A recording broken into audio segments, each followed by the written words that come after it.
Bismillahirrahmanirrahim. Rəhman və Rəhim olan Allahın adıyla. Bu günləri Mövlud günlərindən biridir. İmam Sahibül Əsr və Zaman ağanın Mövlud günüdür. Bu münasibətlə bütün Əhl-i Beyt sevər dostları və bütün müsəlmanları təbrik edirəm.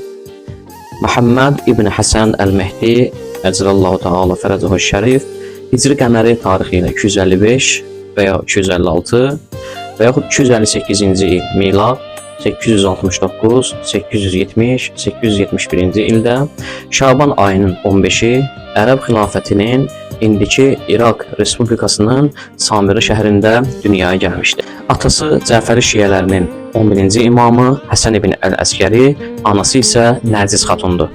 Dünyaya gəldiyi ilk illərdə hakim sülalə Abbasilər tərəfindən həyatı üçün təhlükə mövcud olduğuna görə dünyaya gəlməsi gizli saxlanılmışdı. Bu vəziyyət Hicri qəməri 260-cı il, yəni milad 875-ci ilə qədər, yəni 11-ci İmam Həsən ibn Əl-Əskəri vəfat etməsinə və imamlığın Hz. İmam Mehdiyə keçməsinə qədər davam etmişdi. Hz. İmam Mehdi Əcəlallahu Fərəc atası İmam Həsən Əskəri rəziyallahu şəhid olduqdan sonra imamlıq məqamına yetişmişdi. İstisnaları çıxmaq şərti ilə bu şəxsi imamın naiblərindən başqa heç kim görməmişdi. İmam Əleyhisselam özünün və babasının güvənilən səhabəsi olan Osman ibn Səid əmrini özünə naib təyin etmiş, şiyələrin suallarını onun vasitəsilə cavablandırılmışdı. Osman ibn Səid əmri vəfat etdikdən sonra onun oğlu Məhəmməd ibn Osman İmam Məhdinin naibliyinə keçib 40 il davam etmişdi. Daha sonra Əbülqasım Hüseyn ibn Ruh Nobəxti imamın özəl naibliyini yerinə yetirdi 21 il. Və son olaraq İmam Məhdi Əcəlallahu Fərəcin nümayəndəsi Əli ibn Məhəmməd Səmurə olmuşdu 3 il. Əli ibn Məhəmməd Səmurənin ölümünə bir neçə gün qalmış Hz. Məhdi Əleyhisselam bir məlumat gəldi. İmam Məhdidən bir məlumat gəldi. Əli ibn Məhəmməd Səmurəyə 6 gündən sonra öləcəyini bildirərək şəxsi naiblik dönəminin artıq sona çatdığını və qeybət-i kübranın, yəni böyük gizlilik dönəminin başladığını bildirdi. Allah zühuru üçün icazə verdiyi günə qədər onun zühuru, onun qeybəti davam edəcək. Şiyələrə görə Məhdi Əleyhisselam qeybət çəkilib və bu dövrü qeybət 2 mərhələdən ibarətdir.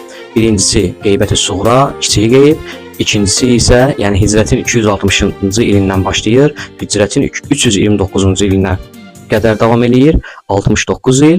İkincisi qeybəti kübra, yəni böyük qeyb adlandırılır, hicrətin 329-cu ilindən başlayıb və Allah zühur üçün icazə verdiyi günə qədər davam edəcəyi iddia edilir.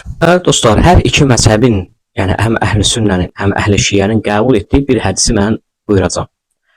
Əgər dünyanın sonuna bir gün qalmış olsa belə, Allah o günü o qədər uzadar ki, mənim nəvələrimdən, yəni əhl-i beytimdən biri olan Məhdi zuhur etsin və dünyanı zülmlə olduğu kimi ədalətlə doldursun. Allah Rəsulü buyurur ki, kim imamı tanımayıb ölərsə, dünyasını dəyişərsə, cahiliyyət ölümündəki kimi ölüb, yəni cahiliyyət dönəmindəki kimi dünyadan köçər. Bu, bütün məzhəblərin bu hədisi nəql ediblər. İmam Zamanın varlığı üçün ən tutarlı dəlildir. İndi kimdir Zamanın imamı? Sual vermək lazımdır. Bəli, bir hadisəni nəql edeyim sizlər üçün. Bəli dostlar, mən istəyirəm bir tarixi hadisəni nəql edeyim. Zalim vali Həccac cəllad bir insan olur və yüz minlərlə günahsız insanın əlinə qanını batırır və gəlir hakim olur. Günlərin bir günündə qapı döyülür və nida eşidirlər, görürlər qapı döyülür. Bu da öz işrətində, öz keyfində. Deyirlər, gələn kimdir? Deyir ki, Abdullah ibn Ömərdir. Həccac deyir, deyin, geçsin, sabah gəlsin. Deyir, xeyr, mən onunla təcili görüşməliyəm. Qapını açırlar, necə gəlir? Deyir ki, nə məsələ, nə olub? Deyir, mən gəlmişəm ki, sizə beyyət eləyəm. Peyğəmbərdən belə bir hədis eşitmişəm ki, kim zamanın imamını tanımasa, cahiliyyət şəxsi kimi ölər. Ona görə axşam gəldim ki, beyyət edeyim sizə. Bu da əlində indi badə olur ya nə olur, ayağını uzadır, deyir, əlim məşğuldur, ayağıma beyyət elə. Və ondan sonra ona cavab verirdi ki, sən ki bura gəlmisən, cahiliyyət dönəminin hədisini oxuyursan, nə bilim nə edirsən, bunlar hamısı bekara şeylərdir. Əslində sənin bura gəlib mənə beyət etməkdə məqsədin canavın qorxusundan bura gəlməkdir ki, başın bədənində salamat qalsın. İnsan əgər zamanın imamını tanımasa həqiqətən, hələ bu cür zalimlərin, zalim xəlifələrin, varilərin dalınca gedər. Biz bilməliyik ki, dövrümüzün və zamanın imamı kimdir? Biz Qurana da baxsaq, Quran-Kərimə də nəzər salsaq, görərik ki, bütün məzhəblər, firqələr hamı deyir ki, bir Məhdi adlı bir şəxs gələcək və dünyanı ədalətlə dolduracaq. O ancaq qeybdən möcüzə yolu ilə gəlməyəcək. O zəminəni biz hazırlamalıyıq. O zəminə hazır olmalıdır ki, dövrün imamı zuhur etsin. Dünya bu dəqiqə kapitalizmə gəlib çıxıb hakim olub və hər şey öz belə deyək, nəfsini göstərirlər insanlar. Bunun bir yolu var. Məhəbbət, fədakarlıq etmək, Allahla rabitəni gücləndirmək və bir tərzdə də insan özünü hazırlamalıdır. Öz əməlləri ilə, öz işləri ilə o imamın zuhuru üçün bir növ zəminə hazırlamalıdır. İmam Hüseyn əleyhissalam bir model yaratdı ki, balaca bir şəhərcik saldı, dünya üçün bir modeldir. Yəni insanlıq bu həddə çatanda nicat tapacaq. Yəni Həzrət İmam Hüseynin fədakarlığına biz baxsaq, Kərbəla hadisəsinə baxsaq, görək ki, insan Allah üçün hər bir şeyindən lazım olarsa keçməlidir. Bir eşq məktəbi yaratdı Həzrət İmam Hüseyn ki, bu gün də 1400 ildir davam edir. Bu günlər İmam Zaman ağanın mövlud günüdür. Allahdan istəyək ki, Allah bizi islah eləsin və bir vasitədir bu Şaban ayı bizim üçün ki, insan bir növ səbəb olsun ki, insanın günahlarının bağışlanmasına və islah olunmasına və başlasın bu günlərdən, bu aylardan. Bizim imamımız pərdə arxasındadır, qeybdədir.